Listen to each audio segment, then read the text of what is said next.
Hello and welcome to a very special edition of The Drill Down. Sometimes these special editions are referred to as emergency pods, but it's not a bad emergency unless your name is Hunter Biden. I'm Eric Eggers. I'm here with Peter Schweizer, and we have breaking news, Peter, and this is exactly the kind of thing you literally have spent the last number of years reporting on and investigating. Yeah, really since 2018 with the book Secret Empires, when we first exposed the fact that Hunter Biden was engaged in an influence peddling campaign involving family members and his father. We now actually have the Department of Justice, the Biden Department of Justice, declaring that, in fact, Hunter Biden was involved in influence peddling in the case of Romania. I mean, say that again, because as you noted, you reported in a book that came out on March 20th, 2018, called Secret Empires, the first reported allegations that Hunter Biden was essentially a conduit for people to give the Biden family money as a way to leverage and influence U.S. policy. And you now have 2,330 days after that book was published, DOJ prosecutors alleging in publicly filed court documents that Hunter Biden was paid by a Romanian oligarch to, quote, influence U.S. public policy while his father, Joe Biden, was vice president. As it's been pointed out, these allegations are the closest prosecutors have come to tying President Biden to Hunter Biden's overseas business dealings. That's right. And let's be clear. So Romania, in this particular case, is what they're focused on.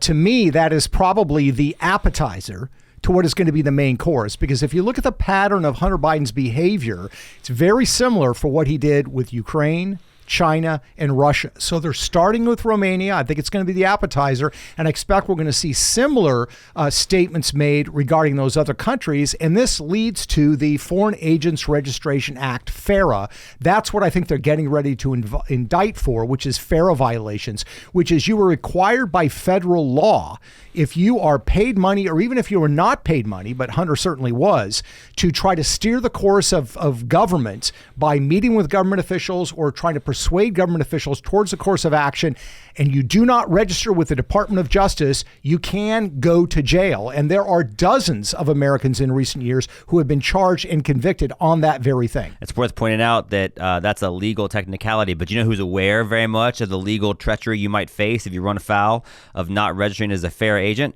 Yale-educated lawyer Hunter Biden, because He said in emails, I think we might be guilty of some FARA violations here. So this is something he was very much aware of.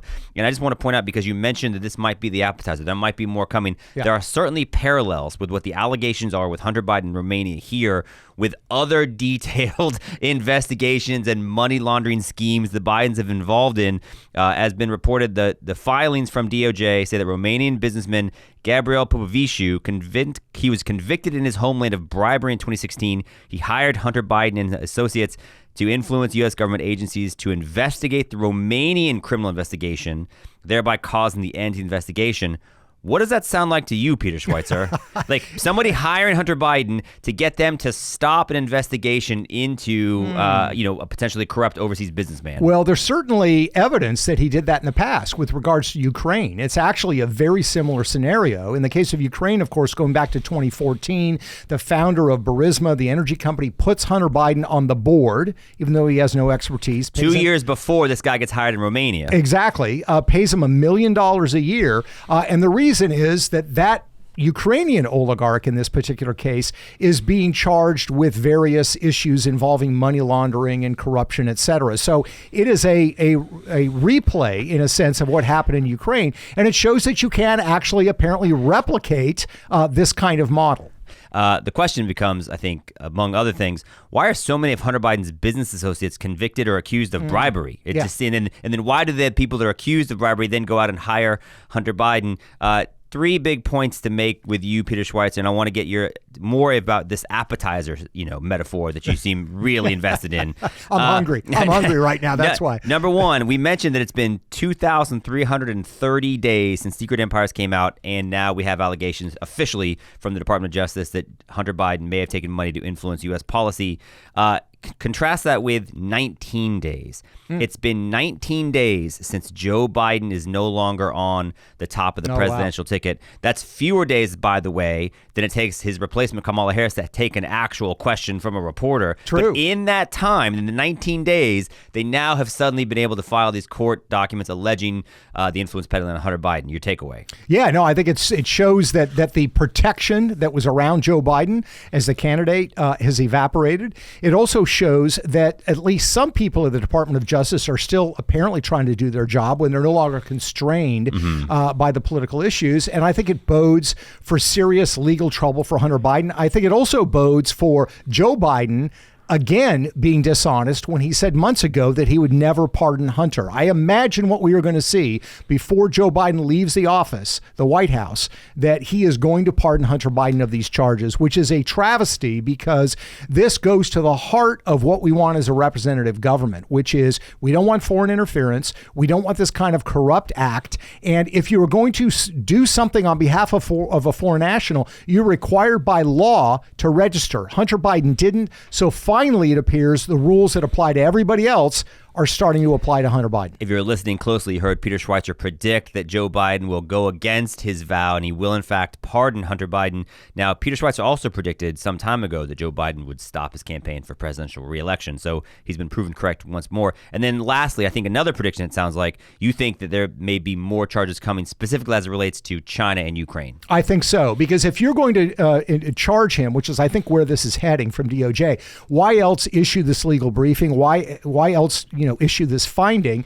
By the way, apparently this Romanian billionaire is now cooperating with the Department of Justice in this case.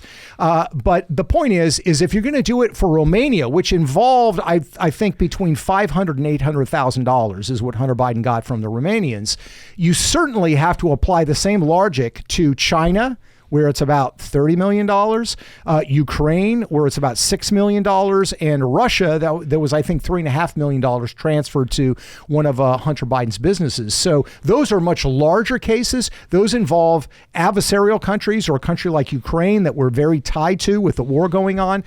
Certainly, if you apply it in Romania, you're going to have to apply it in these other cases if you're going to try to even be remotely consistent. We'll see what happens in the future, but the fact remains today, the reason why we're doing this emergency podcast, which you can only find on our YouTube channel, thank you so much for finding us here, is because for the first time since Secret Empires came out again in 2018, we now have official declarations from members of the Department of Justice in which allegations that Hunter Biden leveraged his access to foreign powers and his father's position as vice president to influence U.S. policy. It's a big deal. And I think, and this is the man, Peter Schweizer, who began the drumbeat of that story all that time ago. Congratulations. Thanks, Eric. This has been a special edition of the Drill Down Podcast. He's Peter Schweizer. I'm Eric Eggers. For more videos and content, please find us on our social media platforms below.